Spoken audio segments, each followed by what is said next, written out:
I believe it can be safely said that the true measure of a man's greatness is the legacy that he leaves behind and how he be remembered after he is gone.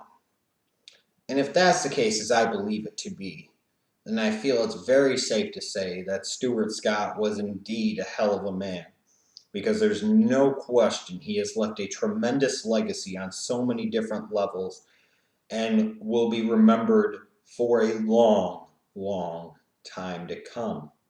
And not just be remembered, but be remembered in the way that he will be remembered.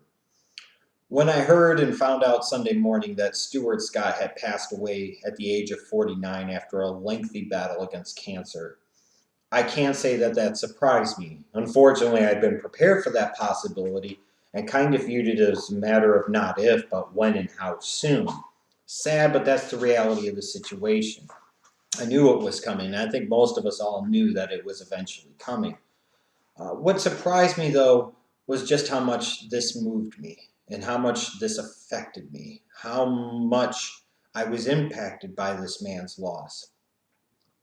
Because I was always kind of hot and cold when it came to Stuart Scott.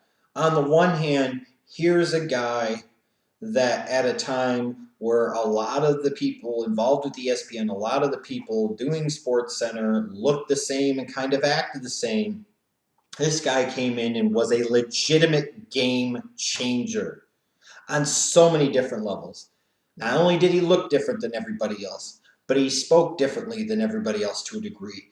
He went about things in a different way than everybody else. This man had courage in great abundance. He wasn't afraid to be who he really was. Instead of being that kind of scripted, down the middle, tried and true type of guy with the occasional snarky, smart ass comment mixed in that made you kind of go, huh.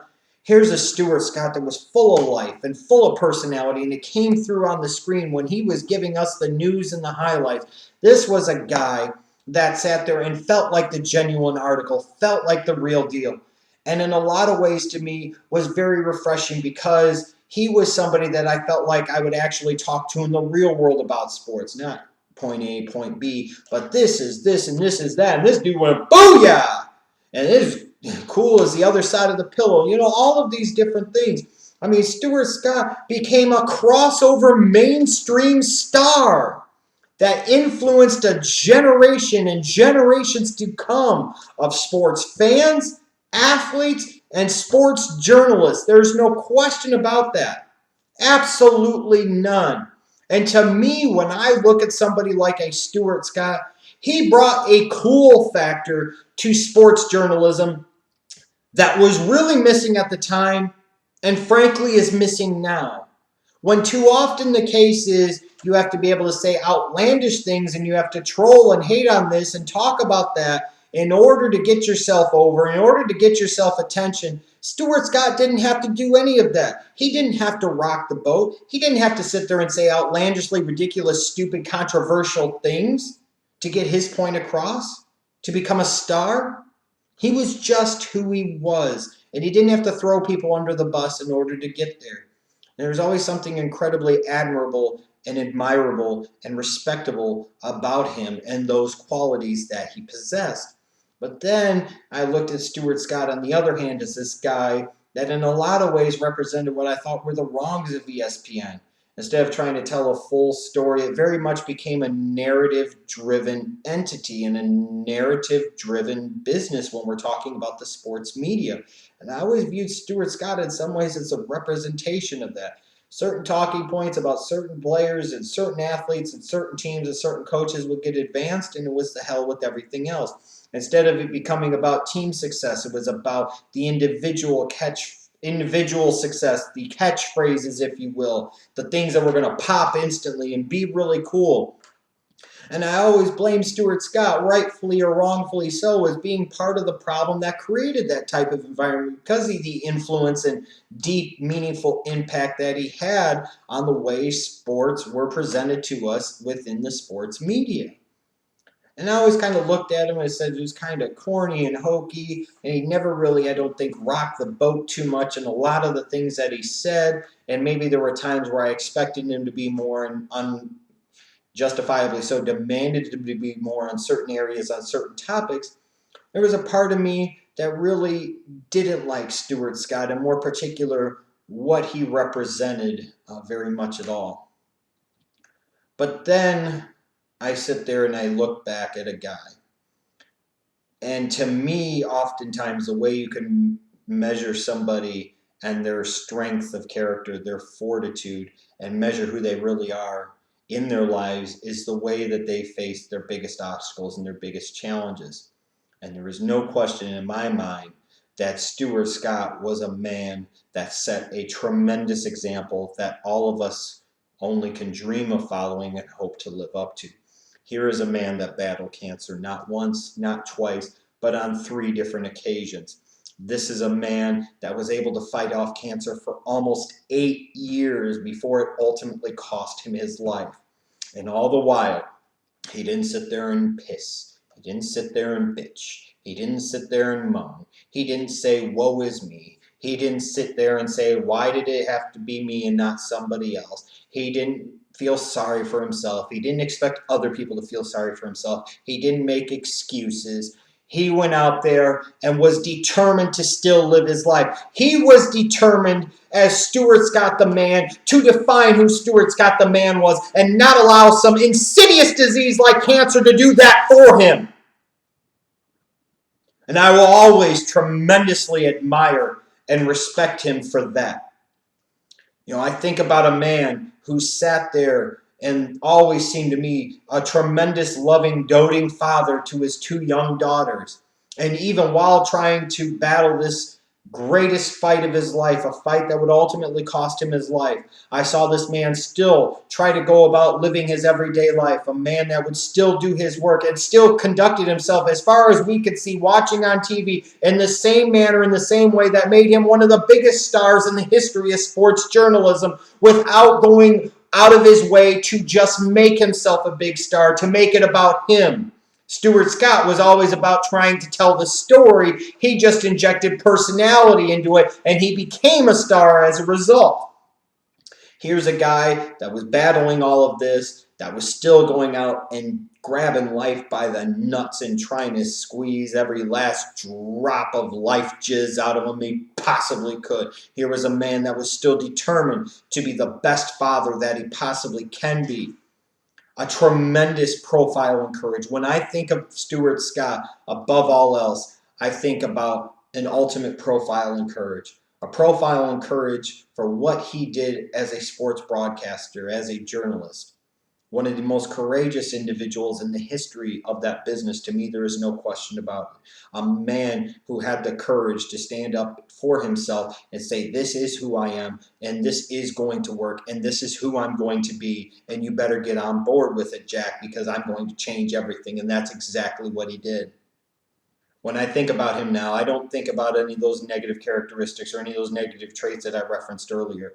I think about all the positive, because now as I get older, I get an appreciation for those that have truly touched me and truly impacted me. And I look at somebody like a Stuart Scott in a lot of ways. I could only hope and dream and aspire to be anywhere close to him as a professional and as a man someday. I look at this guy and I see this profile and courage as he knows that his time is short. He might not know how much. He might not want to know. And that's the greatest thing about him. The courage to have no fear. The courage to say, I'm not going to allow cancer to determine how I'm going to live my life, damn it. I'm not going to lose this battle. I'm going to win, even if I lose my life. And that's exactly what he did. And that takes a tremendous amount of courage to be able to stand so defiantly against the greatest opponent he ever was going to have and ever frankly did have.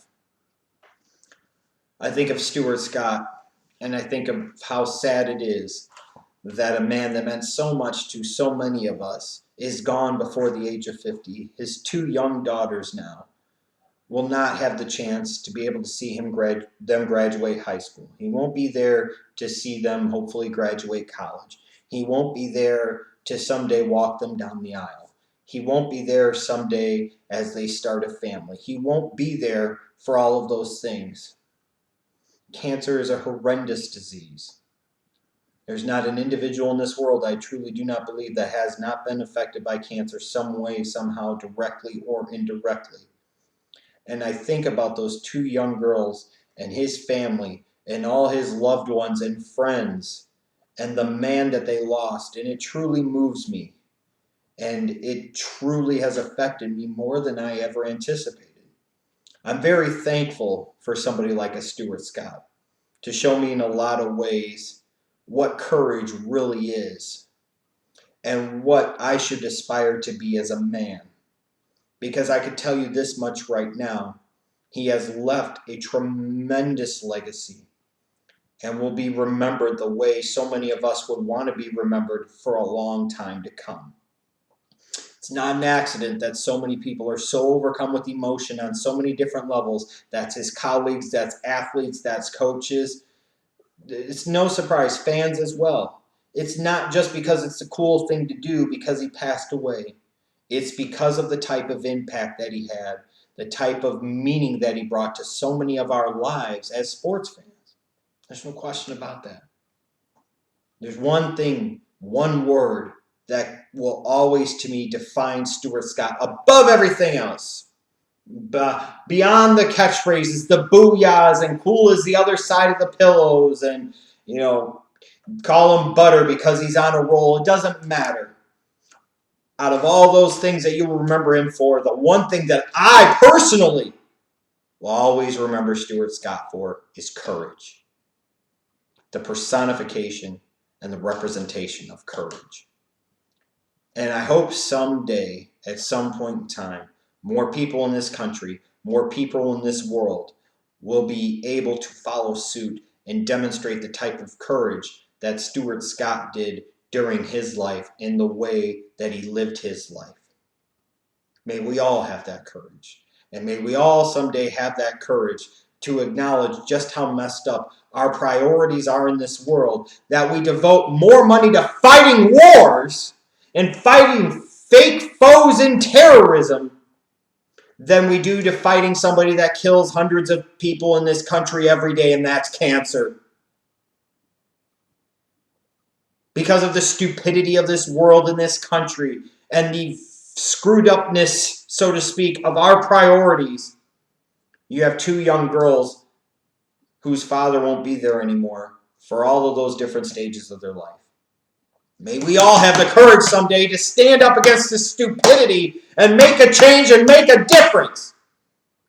As I'll tell you this much, Stuart Scott had the courage to stand up and make changes and make a difference. And he most certainly did. And I'll always remember him for that. And I'll always be thankful to them for that. And I'll always be appreciative for him for that. And I hope wherever he is, that he's up there catchphrasing away, booyahing, and bringing the cool factor that is probably so desperately needed that only he can provide, wherever he may be. Stuart Scott, to me, a real profile in courage. Rest in peace, brother. You were one of the truly greats. And I know I'm not the only one that believes you will be truly, truly missed.